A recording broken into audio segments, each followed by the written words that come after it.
So we finally have the Hydra changes live. Now, I did a hypothesis video about a week back when the first changes were announced, which is very much a hypothesis. It was never a factual based interaction or anything like that. I didn't have the data, I didn't have a test server, but it was my initial impression based on some rudimentary maths of my current Trunda and how everything was going to work. And my summary of that video, you can go check it out. I'll put the link above. You can see all the details, a 40-minute breakdown of how everything is playing out. And so far, I think my hypothesis is pretty nailed on. I've run some tests straight away. As soon as the server came up, I just ran some basic tests, didn't change anything on my teams, didn't modify anything, and I just ran some tests. And what I wanted to do was do a nightmare comparison, and I wanted to do a bit of a comparison with Trunda and Teox, because a lot of people were saying Teox teams are not going to work because that joint attack's not going to queue up and you're not going to be able to get that excess damage. I think that's far from the truth. So what you got on screen right now, this is live, this is in the game, this is after everything has gone live. I ran my Hydra Nightmare team pretty much full auto. I had to intervene one moment because there is currently an AI bug. I've reported it. Hopefully it gets fixed. That Lady Mikage's ally attack is not prioritizing decapitated heads. Bit of a problem. So I had a decapitation and she wasn't targeting them. So I had to jump in just briefly to manage it so that I would get my champion back, which was Sulfuran, and revived everyone. We were fine. But there is a bug at the moment with her, which is quite annoying. But that aside, I ran this pretty much full auto, and I ran the same team last night before reset on full auto. I wanted to see a direct comparison.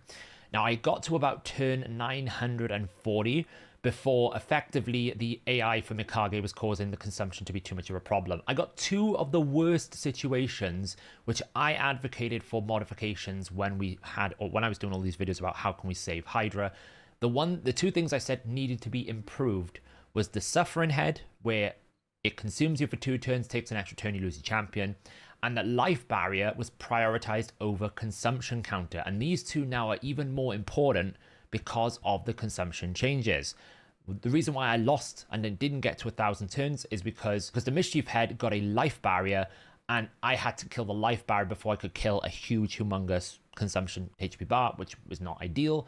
And then I got the Suffering Head, which had a huge HP consumption bar that I couldn't kill within the 2 turns because he took an extra turn and ate my champion straight away. So I advocated for lifting the base consumption up to 3 turns so that extra turn would not be a problem, and that Life Barrier should be secondary, right? I should be able to kill the consumption, then the Life Barrier, because ultimately the Life Barrier is giving the Hydra Head more HP and it's stopping the stun. It shouldn't stop me from getting my champion out. That's prohibitive, it's punitive, it's really, really bad. But they didn't implement those, they just made it really hard. So where did I get to? 540 million. Honestly, if you don't, this is kind of what I've learned from this one team. I don't normally run auto teams. If you don't have the ultra safe carries, and I'm talking like Sulfuran, probably Feral, probably champions that can revive pretty consistently, like someone like, was it Incenser that can revive really well? I don't really know these. I only have the one reviver, which is Sulfuran. I think auto is incredibly hard. I think you're going to struggle incredibly hard because there's too many things now going on and these heads are not dying as quickly as they were before, and you don't have any downtime between killing those heads, which means that you often have to re-provoke the head when you provoke is on cooldown, then you get a cleanse and you lose the run. I think without these really powerful champions, you're going to struggle to do it on auto, which I think is going to hurt a lot of players. For the endgame player, this change has touched me zero. It has not affected me at all, because all this has done is nerf my damage. But that would only be a problem if only my damage was being nerfed. Everyone's damage has been nerfed. So all I've been affected by is the damage restriction, not my team composition. The people that are going to be affected are those that are progressing in Hydra or don't have these Giga Champions, and not the people that were causing all the extreme problems. Like I said in my hypothesis video, these problems that they say they're trying to solve, they haven't solved. All they've done is they've punished the average player. I really don't like this change. I think it's really bad. Let me show you the score that I had yesterday so you can see a direct comparison. Obviously, yesterday went full 1,500 turns.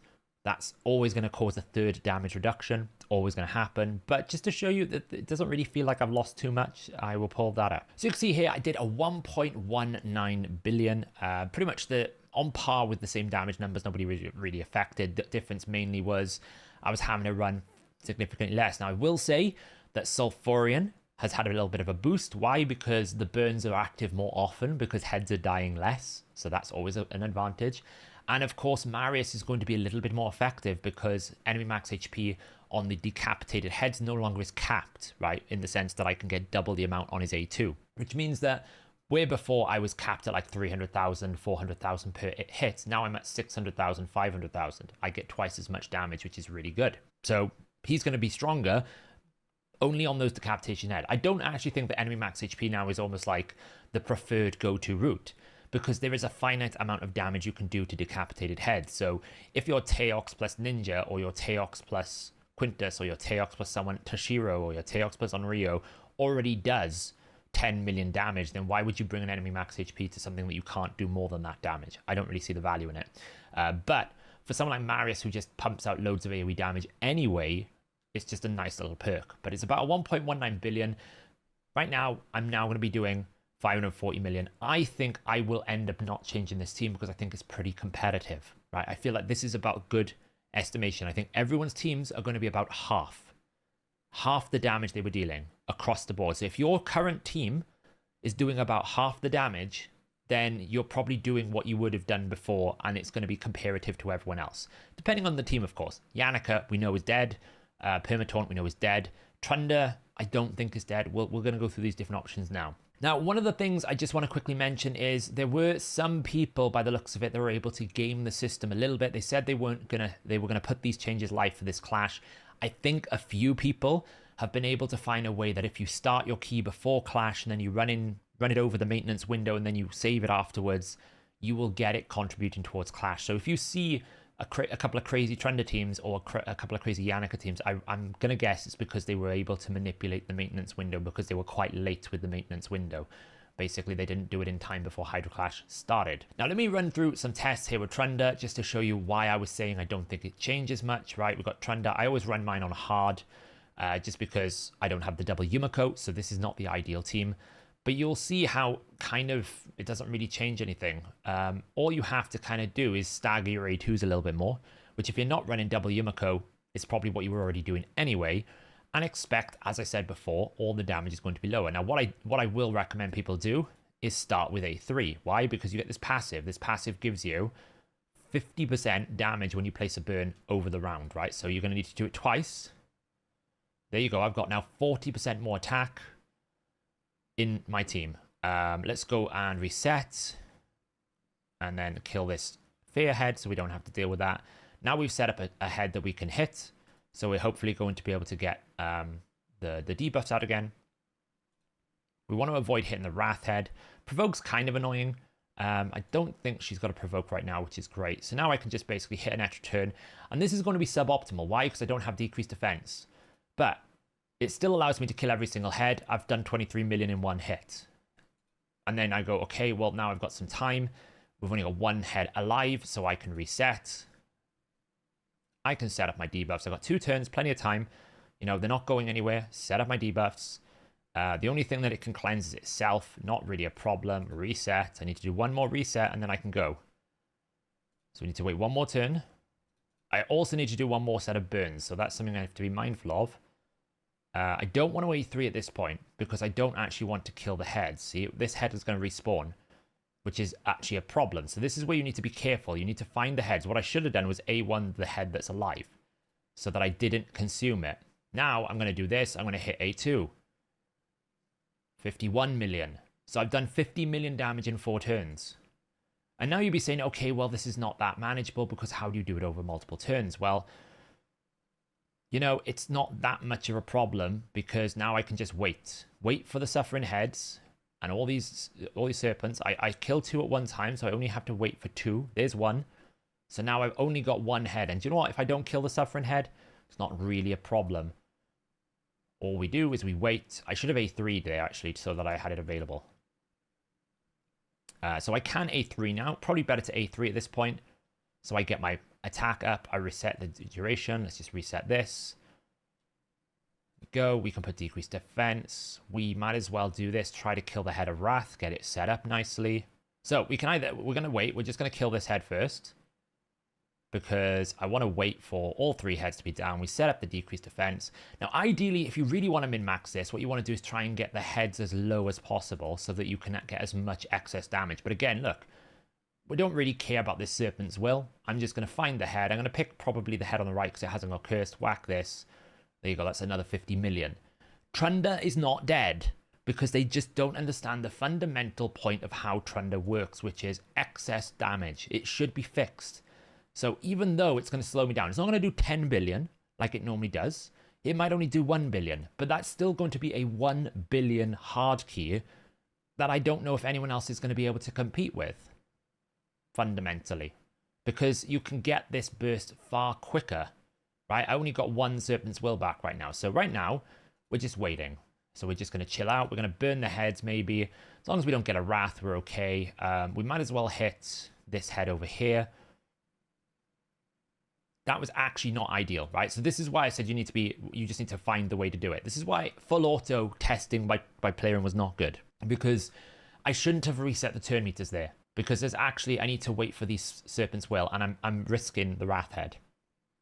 So there's always something, that's what you have to be mindful of now in the new system, is you've got to be careful about what you kill when you kill it. But as long as you are focused and you time it correctly, then there's absolutely no problems here. So these two heads hopefully should spawn. Like, at least one of them should hopefully come back in time, because we can't do anything. So we're just waiting at the moment. The damage is reduced. We're just waiting until we can get a turn. And there's one. So it's probably worth me now just whacking this head. Why? Because I'll kill the other head and it'll set up the next one. Okay, so this comes back. Fine. Not a problem. All I'm doing right now is I'm trying to basically recover from the mistake that I made, which was to reset the turn meters. Whenever you kill the Mischief head, you reset the turn meters. You don't want to do that. So now we just got to be careful about the Wrath head. If the Wrath head takes a turn, we're probably dead. That's the only thing you have to be careful of, right? You just have to time your abilities correctly. So long as you set up this fight properly and you follow what you're meant to be doing, then this is still viable. Because even if you can make this go to 50 turns or 60 turns, if you can get the setup correctly, you'll hit 1 billion. Not a problem. Absolutely not a problem. So what about the next thing? Teox. Because Teox has been in the conversation. A lot of people are saying Teox teams are dead because the boss will wake up. You know, the head will come out and you won't get your extra turns. Well, no, that's not the case, because ally attacks have to complete their full action. So if I trigger an ally attack against the head that's dying, then I need to actually complete both sides of that attack. So we're going to set this up here and kill a head. So this team, the way that it used to work was decapitate a head, then do as much damage to that head as you possibly can in that window, in that time frame that you had available. Now we can't do that, right? Because the heads have got a HP bar. But what we're going to do is still the same process, which is the game now is how much overkill can I do to a Hydra head, right? So I might decide sometimes I'm not going to hit the head because I don't want to kill it straight away. But now it's all about how much overkill damage can you do to Hydra heads during the window in which it is open. So I'm going to just do some AoE here just to get this out. I'm going to get some protection. The Torment head is kind of annoying for this, but we can get rid of the cleanse. So ideally, right, you can see when we set this team up for the first time, it takes a little bit of a time to get going because you've got to get the sort of first setup. But what we're going to do now is we're going to whack this. We're going to try and reset some turn meter with the Mischief head. So we're going to use A1. Oh, it hasn't got Hex. That's fine. So that's what I'm saying. So what you want to do is you want to be careful that you don't kill the head. This is ideal because the head would have respawned anyway. So we've kind of maximized our damage potential. So we might as well just kill it one more time. We couldn't get that any better because effectively the setup is a bit awkward. So I'm going to ally attack this head. All I'm trying to do right now is just get Hex on this Mischief head so that I can get that turn meter killed. Because he's the one that's slowing this team down at the moment because he is going to be a pain in the backside until we can get rid of him. There's another head down. Nice. So what you want to do with this Teox team is you want to get the head a little bit low. Because what the ideal situation would be is it has like 10 HP left. Then you hit it with Teox and you get all of that overkill damage. We still have not been able to get this. So we probably need to do this. Great. That's what I was wanting. Now we've got his A3 stacked up. Now ideally we want to absolutely get a Hex on this head, which is great. Now we can try and kill the Mischief off and reset turn meters. That's what we want to do. Want to get some uptime on these heads. Perfect. Now I need to get some Hex out. So ideally I want to get some Hex here. Great. So now it's a case of I'm picking the head with the least damage because what I'm trying to do is I'm trying to soften them up. And then I'm going to whack one head with all of my overkill. So I'm going to pick this head now because it's got the highest amount of debuffs. That's going to do the most damage. I'm going to put another one on there as well. Perfect. This is the ideal situation. We'll hit this. It won't kill it. Perfect. So now, this is why overkill was a big question in the hypothesis video that I had. If we didn't have overkill, using Teox against this would give me 1 million damage, 500k damage. But because we can, it's 10 debuffs, so I'm getting 100% more damage, fully stacked up. Teox is going to kill this head, but Quintus will still ally attack. So I'm going to get crazy damage, right? We're on 28 million. We hit it, 1.8. That just gave me 11 million damage. 11 million damage. So, unfortunately, the situation is Teox has the extreme teams are unaffected, right? The extreme teams, like this situation right now, I actually don't want to do an ally attack. Why? Because I'm waiting. I don't want this to take too much damage because I want to overkill it. So all I'm doing is I'm hitting other heads, waiting for Teox. We might end up killing it anyway because of Hex, because he's really strong. That was unfortunate. So what you want to, that's what you're trying to do now is, the game is, where can I get that really min-max potential? And you will find that there will be a lot more variability with your team, but effectively, I don't have to change a single team. So for me as an end game player, I'm physically unaffected by these changes. My teams will do less damage, but they are going to do less damage equally to everyone else, right? Everyone else is going to kind of do less damage as well. So if everyone else is doing less damage, well, that doesn't affect my team. The people who are abusing Hydra can continue to keep abusing Hydra. It's not changed a damn thing.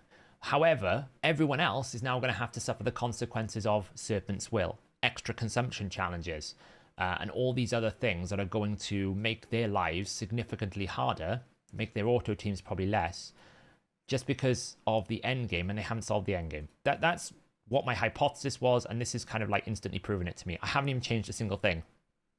And my Teox team is already at, on Brutal, 50 million in 11 turns. And if I can sustain this, and because my damage is so high on a single target burst, I don't have to suffer the consequences of consumption, because I'll always have enough burst, even if they get 200, 300, 400, 500% of that damage. It won't matter. So this is just me play testing without testing anything in particular. I'm going to dive into the code now, and the second part of this video will essentially just be what did they actually change in the overall context of Hydra. They didn't change any damage multipliers for Trunda, I believe, but we know what the implications of Trunda changes are. But you can see here, this team now, as long as I'm focused and I'm maximizing, like, this is perfect. It's another perfect situation as long as I get a turn, which I will do. And I didn't kill it with Hex, which I haven't done. Great, perfect situation. Okay, there's no increased attack. There's not many debuffs, but guess what? I'm still going to get a cool boom, boom, boom, boom. Still like a couple of 100 mil there, like 4 or 5 mil, even though the head had like 100,000 health left. So you can see, I'll just end the battle here, but I won't save it. It's unaffected. It's the same team. It's just going to do less points. That's the only difference. So we'll jump to the second part of the video, and we will go through the new data code that we've got out of this, and we'll see what actually, if there's any other changes that they've put in the background. So I've been able to check the code and just make sure everything is in order. There hasn't really been many number changes. One of the questions someone was asking me was, hey, are the multipliers any different? No, they haven't changed the multipliers. This is still a 6 times single hit into an AoE. This is still a 3 times hit twice. The numbers haven't changed. They have added the stone skin multiplier. The only real question that I had left over, that was a little bit vague, was this new consumption counter mechanic. When the boss consumes you, and the way it used to work was it would increase depending on your difficulty. At Nightmare, it would be 400,000, for example. 400,000 you would have to deal to clear the green bar.